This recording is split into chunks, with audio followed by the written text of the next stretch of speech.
Hoje nós vamos falar sobre o Teatro da Vestigem, um teatro que foi de suma importância para o teatro brasileiro porque ele veio usando e se apropriando de espaços não convencionais da cidade. E ganhou vários prêmios, viajou, fez turnês e fez a maior sucessão no Brasil.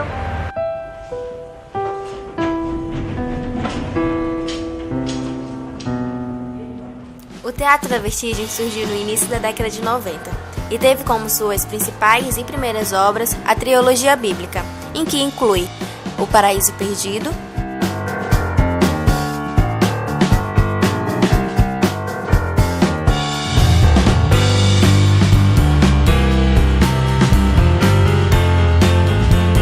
Livro de Jó,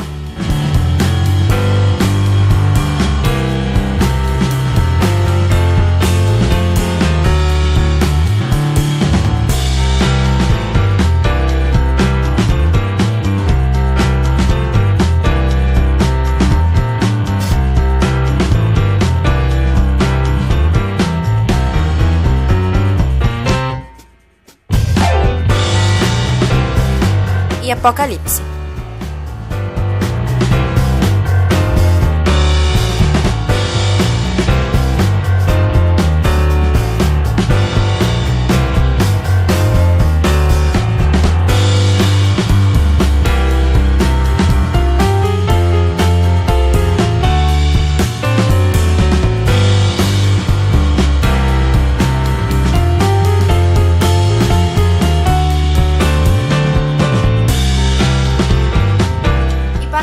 Um pouco mais sobre o grupo Teatro da Vestigem, nós temos aqui duas figuras chaves, o diretor Antônio Araújo e o dramaturgo Sérgio de Carvalho. Boa tarde, é um prazer tê-los aqui, é uma honra na verdade. E para começarmos as nossas perguntas, eu tenho aqui uma pergunta que ela é bem básica, mas eu acho que todos gostariam de saber. Como foi que surgiu o grupo Teatro da Vestigem? O grupo, ele surgiu, o Teatro da Vestigem ele surgiu não como, digamos, um grupo de teatro, mas ele surgiu como um grupo de estudos, né? E a ideia que movimentou o grupo nesse início era a realização de um estudo teórico-prático sobre a questão do movimento, né, do ator, só que tendo como base a mecânica clássica do Galileu e do Newton. E como foi que essa experiência resultou no primeiro espetáculo de vocês? Havia uma pesquisa prática em torno de princípios da física e eu fui convidado para coordenar uma pesquisa teórica. A minha função era ser dramaturgista do grupo, aquela pessoa que ajuda na organização do roteiro, mas ajuda também numa espécie de crítica interna e na organização dos estudos. E eu tracei um plano de estudar mitologias, temas mitológicos, míticos, ligados ao tema do paraíso, a ideia de uma unidade original perdida que tem em muitas religiões, e de ver como isso podia ser usado pela equipe de trabalho. Então, o projeto do Paraíso Perdido nasceu dessa junção estranha, mas se mostrou produtiva entre uma pesquisa sobre física de um lado e outra sobre mitos da origem de outro. E a ideia inicial do grupo era mesmo apresentar numa igreja? Quando eu coloquei para as pessoas, eu falei, olha que engraçado, a gente está falando de uma perda da dimensão sagrada, de um afastamento do homem dessa dimensão sagrada. Por que a gente não faz um jogo, uma brincadeira oposta com os espectadores? Ou seja, a gente leva os espectadores a um lugar sagrado. E o espetáculo, digamos, aconteceria neste lugar sagrado.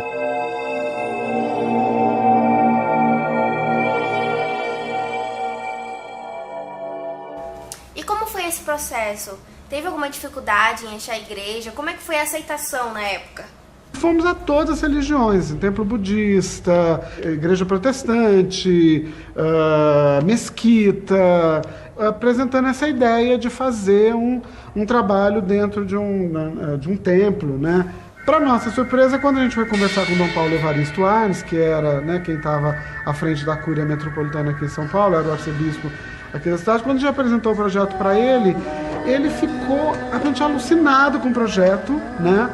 Fugiu de toda a formalidade que em geral são esses encontros, ele começou a contar da época em que ele era estudante na França e que ele viu um espetáculo numa catedral lá na França que marcou profundamente ele. Ele falou, não, a ideia é super bacana e a única coisa é que eu não posso obrigar um pároco a receber vocês. Eu posso dar uma carta dizendo que a Cúria, eu, Dom Paulo, a gente acha o projeto bacana, só que aí vocês vão ter que ir, né, igreja por igreja, pároco por pároco, para ver qual pároco compra esta ideia. O obstáculo aí era convencer um pároco, um padre, a aceitar o espetáculo ali dentro e tal. E a gente já estava quase desistindo da ideia, porque a gente visitou, acho, quase todas as igrejas aqui da cidade de São Paulo.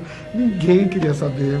Até que a gente encontrou o Paulo Gotze, o padre Paulo Gotze, da Igreja Santa Ifigênia, que também, né, um cara, assim, muito ligado à arte, a teatro, à música, gosta da área cultural, assim, frequenta teatro, né? Quando a gente chegou com essa proposta com ele, ele assim, achou a ideia bárbara, né? Comprou a ideia. É verdade que no dia da estreia vocês tiveram problemas com as pessoas que frequentavam a igreja?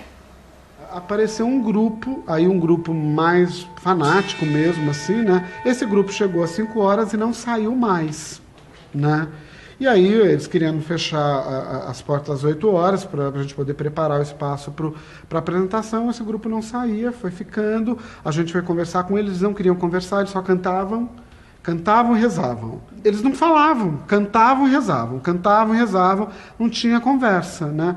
E ficaram lá dentro, e com a cantoria e a reza não dava para fazer o espetáculo, né? E aí foi uma situação super tensa, super difícil, porque o público da estreia chegando, os atores vestidos, todo mundo maquiado, pronto, com figurino, para poder fazer o espetáculo. 9 horas da noite ninguém saía, 10 horas da noite ninguém saía, e aquela choradeira, ator chorando, né, para tudo que é lado, o medo de, sabe, a gente não vai ter estreia.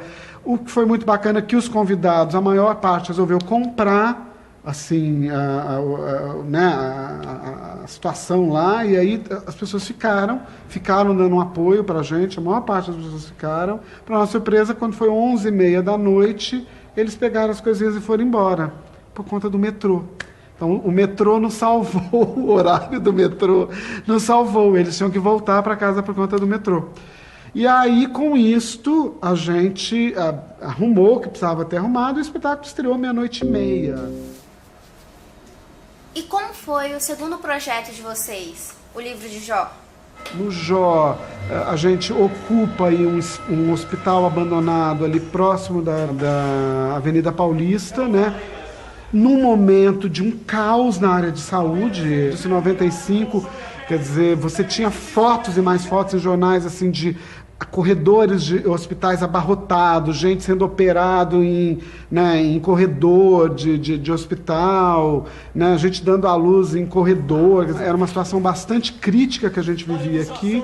O espetáculo dialogava com isso, né, os períodos mais negros ali da epidemia da AIDS, e também dialogava com essa questão do descaso da saúde pública naquele momento. Tanto é que o grupo, por exemplo, para fazer o Jó ali no Humberto Primo, a gente fez um acordo com os funcionários que estavam sem receber, os funcionários do hospital, né, que estavam sem receber há vários meses. Uma parte da bilheteria ia para esse fundo dos funcionários. Quer dizer, a gente aí criou um acordo ali, uma parceria com eles, e o espetáculo servia, inclusive, para também jogar a luz para aquela situação que era absurda de um hospital daquele tamanho fechado. E aproveitando o gancho, me conta um pouco como é que foi Apocalipse, que no caso é a terceira obra de vocês e que fecha a trilogia bíblica, correto?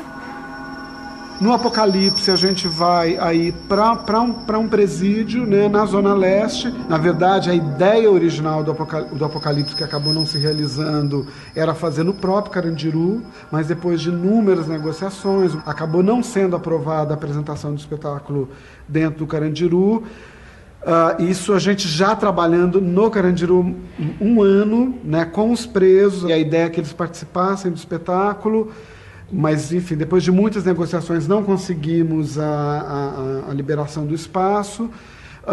Conseguimos, num primeiro momento, o hipódromo e a possibilidade de alguns daqueles presos que faziam o curso conosco no Carandiru participarem do espetáculo. Uma semana antes veio aí a negativa final dos presos, né, deles participarem do espetáculo, que foi um trauma enorme para o grupo e para os presos.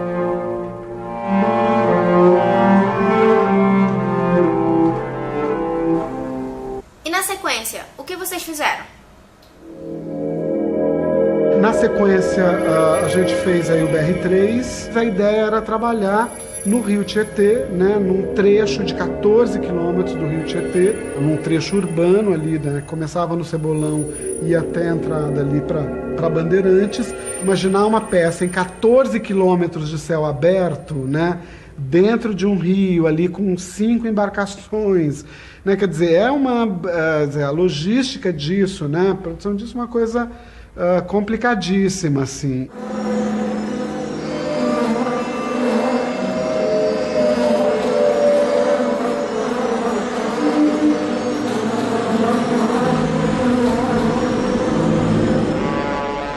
O trabalho discutia, né, eu queria discutir essa questão da identidade nacional, né, mas uma discussão da identidade nacional a partir dessa ideia da destruição, como uma identidade que se dá pela destruição na destruição. E o Rio Tietê era, digamos, a melhor materialização disso, né? O que esse projeto de modernidade faz com que, né, a gente fez com esse rio, que é o rio da nossa cidade, o que esse rio se tornou.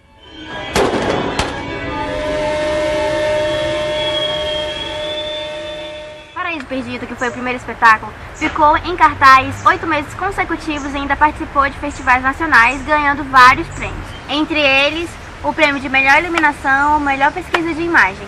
O segundo espetáculo, Livro de Jó, foi o primeiro espetáculo a representar o país em um festival internacional. Em 1998, de maio a julho de 2003, o grupo realizou um projeto de residência na Casa Número 1, em que foi uma parceria inédita entre o Patrimônio Histórico e a Secretaria Municipal de Cultura. E foi na Casa Número 1 em que eles desenvolveram as pesquisas para o futuro projeto que seria BR-3.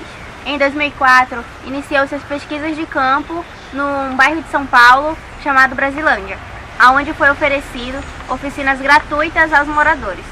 E no final de 2004, eles fizeram uma viagem a Brasília, Distrito Federal, e a Brasileia, no Acre.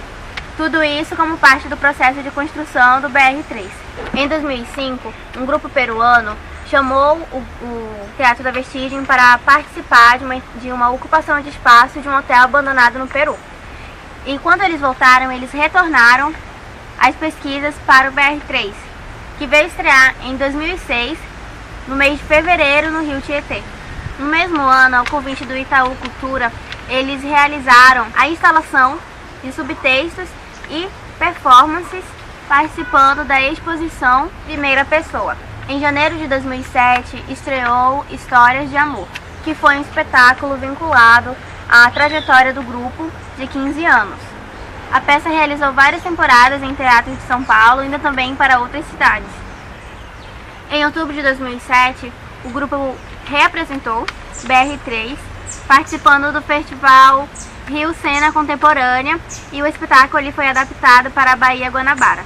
Em janeiro de 2008, o grupo apresentou o espetáculo O Livro de Jó, em Santiago do Chile, e iniciou um projeto de intercâmbio artístico com 2 outros grupos, o Lote, de Lima, Peru, e os Ziguezira, de Belo Horizonte. Deste intercâmbio, foi criada a intervenção cênica, A Última Palavra é a Penúltima, a partir do texto O Esgotado. A partir deste texto filosófico e aliada a isso, a perspectiva de investigação do universo interpretativo, o grupo se apropria da criação a partir da experiência do corpo do ator e do estudo sobre os conceitos da performance. Tal intervenção aconteceu na passagem subterrânea da Rua Xavier de Toledo, no centro de São Paulo, interditada desde 1998. Neste mesmo ano, realizou a ópera Dido e Enéas. que foi a primeira experiência do diretor Antônio Araújo e do Teatro da Vertigem com ópera. No entanto, a concepção cênica da montagem teve relação direta com os outros trabalhos do grupo. Como nas outras peças, a intenção foi estabelecer um diálogo entre a história contada e o espaço da apresentação. Dessa forma, a finalidade do ambiente, um lugar de construção, confecção e armazenamento de cenários, figurinos e adereços, foi levada pelo grupo para o primeiro plano. Ferramentas e aparelhos utilizados no dia a dia da central de produção foram integrados à encenação e elementos em estado bruto, como pedaços de madeira, ferro, plástico, ganharam o papel de objetos em cena.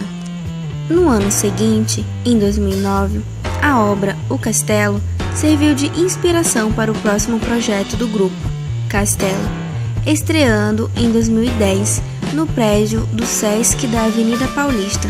Ali dentro, o público assistiu, através do espaço envidraçado, às cenas realizadas no exterior do edifício. As cenas se desenrolam em estreitos balancios de construções dispostos diante da fachada, onde os atores atuam pendurados por cordas de segurança. O público, imóvel do lado de dentro do prédio, assiste à encenação através da janela.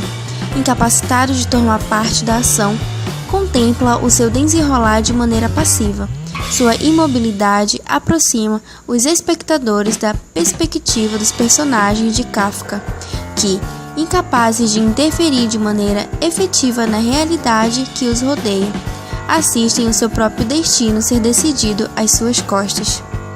Nestes escritórios suspensos que observamos através dos vidros, personagens aferram-se de maneira obsessiva a seu trabalho, num temor paranoico de tornarem-se descartáveis. Figuras que, não por acaso, se assemelham muito aos sujeitos contemporâneos, habitantes de um mundo regido por lemas obsoletos.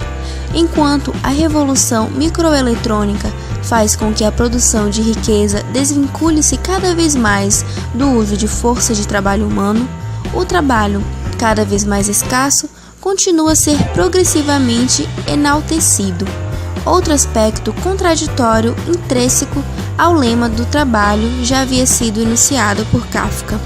A tensão paradoxal entre a ideia de um trabalho que designifica o homem e a ocupação desgastante e sem sentido, fundamentalmente inútil, que nos subjuga com a promessa ilusória de nos assegurar um lugar no mundo.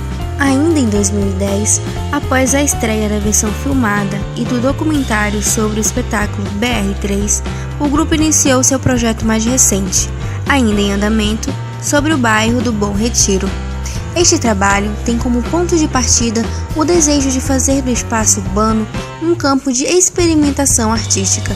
O que agora se compartilha com o público é uma criação dramatúrgica e cênica resultante da experiência de imersão do grupo no bairro do Bom Retiro. Na fase de preparação, deram-se os primeiros encontros de estudos teóricos e foram realizados 3 ciclos de palestras abertas ao público. No segundo momento, as visitas de reconhecimento e as derivas, bem como as entrevistas e o trabalho prático, com as improvisações e workshops, compuseram a etapa da pesquisa de campo.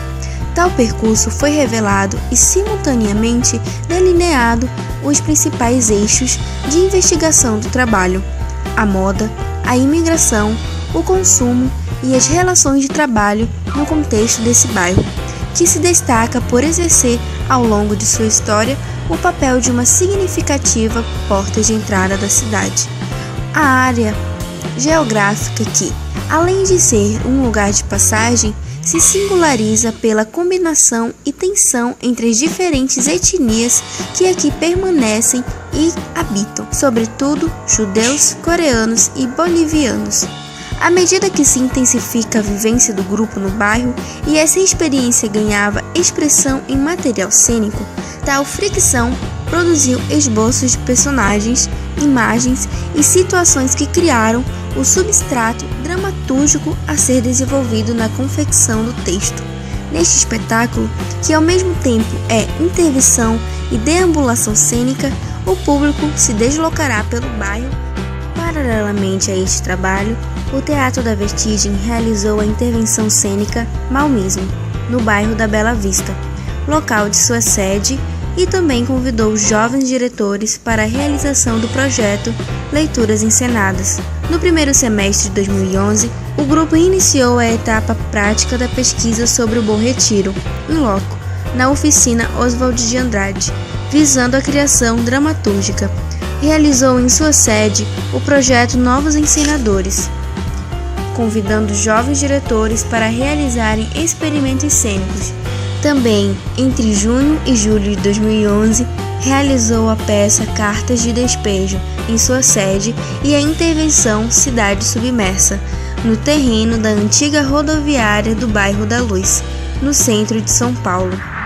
Em junho de 2012, o grupo ocupou as ruas do bairro Bom Retiro e mais 2 espaços diferentes, o Shopping Lombroso e o Teatro Taíbe, e estreou Bom Retiro 258 metros. 258 metros porque eram 258 metros em que o público percorria durante todo o espetáculo.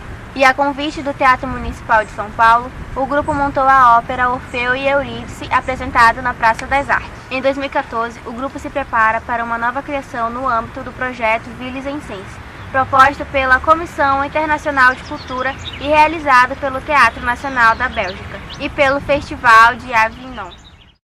Então é isso, gente, e se você quiser saber um pouco mais, acesse o site do Teatro da Vestigem, www.teatrodavestigem.com.br.